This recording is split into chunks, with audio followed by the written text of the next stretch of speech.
ihame ry'umunsi. Tugeze ku mahame y'umugisha. Uyu munsi dutangiriye ku mugisha w'ababyeyi. Efeso igice cya 6. Bana, mujye mwumvira ababyeyi banyu mu mwami wacu, kuko ari byo bibakwiriye.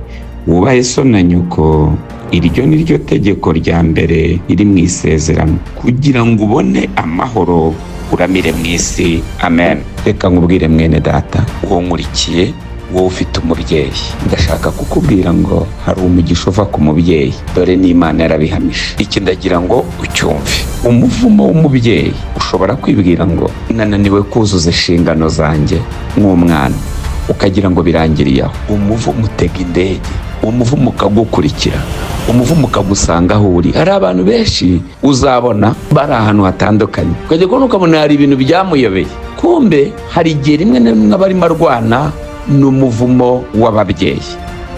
Wubahe so na nyoko kugira ngo ubone amahoro uramire mu isi. Mu yandi magambo, nihatabaho kubaha, nihabaho kurama. Iri hame riba rifite umwanya mutoya, ariko tuzagira umwanya ukomeye cyane wo kurambura aya mahame kugira ngo mubashe guhishurirwa, mubashe no gusobanukirwa. Ndagusengeye mu izina rya Yesu, we wari warataye inshingano, Imana iguhe kongera kuzuza inshingano. Ngaho gira amahoro y'umwami Yesu ibukuriwe, kuko biri mu bigize amahame. Shalom.